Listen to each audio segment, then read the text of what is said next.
எனதருமை பத்திரிகை ஊடக நண்பர்களுக்கு என் அன்பான வணக்கம். இன்றைய தினம் மாண்புமிகு தமிழ்நாடு முதலமைச்சர் அவர்கள் விதி 110 கீழ் ஒரு வரலாற்று சிறப்புமிக்க ஒரு அறிவிப்பினை வெளியிட்டிருக்கிறார்.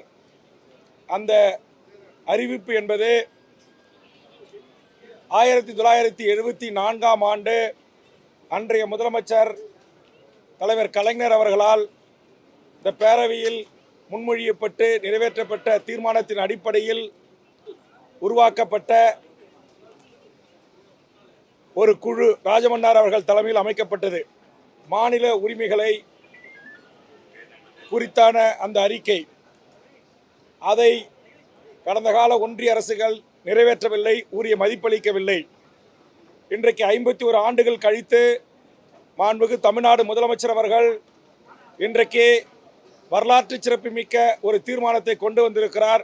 மாநில உரிமைகளை குறித்தும் மாநில சுயாட்சி மத்தியில் கூட்டாட்சி என்கிற கருத்தியலை நடைமுறைப்படுத்த வேண்டும்.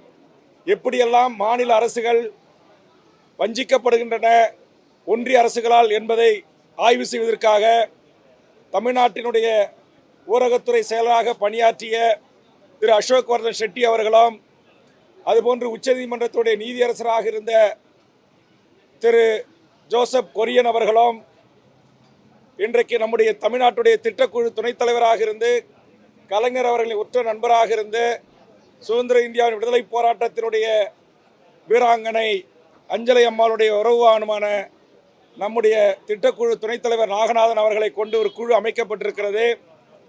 இந்த குழு தமிழ்நாடு, தமிழ்நாட்டின் உரிமை, இந்தியாவில் இருக்கிற மாநில அரசுகளின் உரிமையை குறித்து விரிவான ஒரு அறிக்கையை ஆய்ந்து அறிந்து ஓராண்டு காலத்திற்குள் தமிழக முதல்வர் கரங்களிலே அதை ஒப்படைத்து அதை நடைமுறைப்படுத்துவதற்குரிய முயற்சியை மேற்கொள்ள வேண்டும் என்கிற அடிப்படையிலே என்னுடைய கருத்தை மாண்புமிகு முதலமைச்சர் கவனத்திற்கு இன்றைக்கு பேரவையில் முன்வைத்திருக்கிறேன்.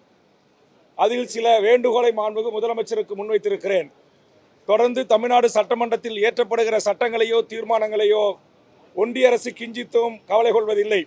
அது கட்சித்தீவு தீர்மானமாக இருக்கலாம், ஈழத்தில் நடந்த இனப்படுகொலை தீர்மானமாக இருக்கலாம், ஈழத்தில் நடந்த இனப்படுகொலைக்கு பொது வாக்கெடுப்பினூடாக ஒரு சுதந்திர தனித்தமிழை அரசை உருவாக்கி தர வேண்டிய தீர்மானமாக இருக்கலாம், பேரறிவாளன் விடுதலையாக இருக்கலாம், காவேரி முல்லைப்பெரியார் பாலாற்று பிரச்சனைகளாக இருக்கலாம், தமிழக வேலை தமிழருக்கே கிடைக்க வேண்டும் என்பதை குறித்தான நம்முடைய கருத்தாக இருக்கலாம். ஆக எதை குறித்தும் கவலைப்படாத ஒன்றிய அரசிடம் குவிந்து கிடக்கிற அதிகாரமான இன்றைக்கு ஒத்திசைவுப்பட்டியில் இருந்த கல்வி, சட்டம், மருத்துவத்தை தனதாக்கி ஆதிக்கம் செலுத்துகிற அடாவடி ஒன்றிய அரசுகளுக்கு தொடர்ந்து தமிழ்நாட்டை டிஎன்பிசியின் ஊடாக ஒன்றிய அரசின் அழுத்தத்திற்கு இந்திய நாட்டைச் சேர்ந்த எவர் வேண்டுமானாலும் தமிழ்நாடு அரசு பதவிகளில் அமரலாம் என்கிற சட்டம், இதுபோன்ற அடுக்கடுக்காக தமிழர்களுக்கு செய்யப்படுகின்ற துரோகங்களை ஒன்றிய அரசு செய்து வருவதற்கு ஒரு முடிவு கட்டுகின்ற வகையில் மாநில அரசு, அதாவது இராணுவம், பண அச்சடிப்பு, தபால் துறை, தொடர்வண்டித்துறை, வெளிநாட்டு எல்லை பாதுகாப்பு போன்ற துறைகளை மட்டும் ஒன்றிய அரசு வைத்துக்கொண்டு மீதி அனைத்து அதிகாரங்களும் உள்ளடக்கிய ஒரு மாநில தன்னுரிமை கொண்ட ஒரு தமிழர் தேசம் இந்த மண்ணில் ஆட்சி செய்யக்கூடிய வகையில் உரிய நடவடிக்கைகளை மாண்புமிகு முதலமைச்சர் எடுக்க வேண்டும் என்று என்னுடைய கருத்தை சட்டப்பேரவையில் ஆணித்தரமாக பதிவு செய்திருக்கிறேன். தந்தை பெரியார் வெள்ளக்காரனிடத்தில் நாம் அடிமையாக இருந்த போதே 1928 தமிழ்நாடு தமிழருக்கே என்று திருச்சியில் மாநாட்டை நடத்தி சென்னை சீரணி அரங்கிலே இதற்காக தீர்மானத்தை நிறைவேற்றினார். அதற்கு பிறகு ஐயா புலவர் கலி பெருமாள் அவர்கள் தனி தமிழ்நாடு என்கிற ஒரு கோரிக்கையை முன்வைத்து ஒரு அரசியல் பேரியக்கத்தை கட்டி அமைத்தார். அவருடைய சீடராக இருந்த தோழர் தமிழரசன், தமிழ் தேசிய போராளி, தமிழ்நாடு இந்தியாவிலிருந்தும் சுதந்திரம் அடைய வேண்டும் என்று தனித்தமிழ்நாடு கோரிக்கை முன்வைத்து ஆயுத போராட்டங்களை முன்னெடுத்தார். ஆக நாம் சுதந்திர இந்தியாவின் 51 ஆண்டு காலமாகவும் சுதந்திர இந்தியாவிற்கு முன்பு 1928 இருந்தும் பிரிட்டிஷ் அரசு காலத்தில் இருந்தும் இந்தியாவினுடைய சுதந்திர இந்தியாவில் இருந்தும் தொடர்ந்து தமிழகம் வஞ்சிக்கப்படுகிறது, தமிழர்கள் வஞ்சிக்கப்படுகிறார்கள். ஆதலால் இந்த மாநில சுயாட்சி தீர்மானம் என்பது ஒரு தன்னுரிமை தேசம். நான் சொன்ன இந்த 5 ஒன்றிய அரசோ அல்லது மத்திய அரசோ கையில் வைத்துக் கொண்டு மீதி ஏனைய அனைத்து அதிகாரங்களும் 7 கோடி மக்களால் தேர்ந்தெடுக்கப்பட்ட தமிழ்நாடு அரசுக்கும் இந்த சட்டமன்றத்துக்கும் இருக்க வேண்டும்.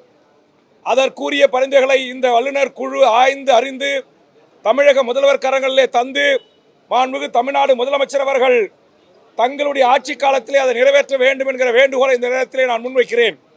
ஏற்கனவே ராஜமன்னார் கமிட்டி, லட்சுமண முதலியார் கமிட்டி, திரு ரெட்டி கமிட்டி அந்த பரிந்துரைகள் இதுவரையிலும் நடைமுறைப்படுத்தவில்லை. மீண்டும் 51 ஆண்டு காலமும் நாம் அதுபோன்று ஒரு குழுவை நியமித்து, கமிட்டியை நியமித்து அதுவும் அமுல்படுத்தப்படாமல் நடைமுறைப்படுத்தப்படாமல் ஆகிவிடக்கூடாது. காரணம், சென்னையில் இருக்கிற நம்முடைய ஸ்டாலின் மருத்துவமனை, நம்முடைய கீழ்ப்பாக்கம் மருத்துவக் கல்லூரி மருத்துவமனை, நம்முடைய பொது அரசு மருத்துவமனை மருத்துவக் கல்லூரி, இந்த மருத்துவக் கல்லூரிகளிலே சூப்பர் ஸ்பெஷாலிட்டி மருத்துவம் என்கிற படிப்பை ஒவ்வொரு கல்லூரியிலும் 14 சீட்டு, 7 சீட்டு, 10 சீட்டு இருக்கு முக்கியமான படிப்புக்கான இடங்கள். இதிலே 99% இடங்களை வட இந்தியர்களை அபகரித்துக் கொள்கிறார்கள், கைப்பற்றிக் கொள்கிறார்கள். தமிழ்நாட்டில் இருக்கிற ஒன்றிய அரசு அலுவலகமான ஆயக்கர் பவனில் தொடங்கி எல்லா ஒன்றிய அரசுகளிலே 90%, 99% வட இந்தியர்களை ஆக்கிரமித்துக் கொள்கிறார்கள். இங்கே நம்முடைய நிலம் பறிக்கப்படுகிறது, ஆற்றின் உரிமை பறிக்கப்படுகிறது, நம்முடைய கடல் வளம் கொள்ளையடிக்கப்படுகிறது, நம்முடைய இயற்கை வளம் சுரண்டப்படுகிறது. வடக்கு வாழ்கிறது, தெற்கு தேய்கிறது என்று சொன்னார் அண்ணா. இன்றைக்கு தெற்கு வளர்கிறது, வடக்கு நம்மை சுரண்டுகிறது. நம்முடைய முழுவதுமான நிதியை தனதாக்கி கொள்கிறது.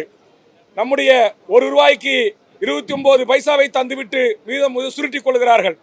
ஆக நிதியில் மட்டுமல்ல, எல்லா பிரச்சனைகளிலும் இன்னைக்கு சுங்கச்சாவடிகளில் தொடங்கி இன்னைக்கு ஜிஎஸ்டியில் இருந்து எல்லாவற்றிலும் சுரண்டல் போக்கையும் ஒரு ஆதிக்க அடிமைத்தனத்தையும் பிற மாநிலங்கள் மீது ஒன்றிய அரசு செலுத்துகிறது. இதற்கு இந்தியாவிற்கே வழிகாட்டியாக எல்லா நிலைகளிலும் தமிழகம் திகழ்கிறது, தமிழர்கள் திகழ்கிறார்கள். ஆதலால் தமிழர்களின் வாக்கை பெற்ற நம்முடைய முதலமைச்சர் அவர்கள் ஒரு வரலாற்று சிறப்புமிக்க முன்னெடுப்பை எடுத்திருக்கிறார். இதில் உறுதியாக இருந்து இந்த தன்னுரிமையுடன் கூடிய ஒரு தமிழர் நாடு, தமிழர் ஆட்சி இந்த மண்ணில் நிலவுவதற்குரிய சூழலை இந்த குழு பரிந்துரையின் ஊடாக நடைமுறைப்படுத்த முன்னெடுக்க வேண்டும். அதற்கு தென்னிந்திய மாநில முதலமைச்சர்களை ஒருங்கிணைக்க வேண்டும். ஏன் இந்தியாவில் இருக்கிற ஒன்றிய அரசுகளால் பல அரசுகளை தனதாக்குகிறார்கள், பல அரசியல் கட்சிகளையே உடைக்கிறார்கள். ஒரு சர்வதிகாரத்தன்மையோடு நடந்து கொள்ளுகின்ற பாரதிய ஜனதா அரசுக்கு ஒரு சரியான பாடம் புகட்டுவதற்கு மாண்புமிகு தமிழக முதலமைச்சர் கொண்டு வந்த இந்த வரலாற்று சிறப்புமிக்க தீர்மானத்தை தமிழக வாழ்வுரிமை கட்சி வரவேற்று தனது பாராட்டுக்களை தெரிவித்துக் கொள்கிறது. நன்றி, வணக்கம்.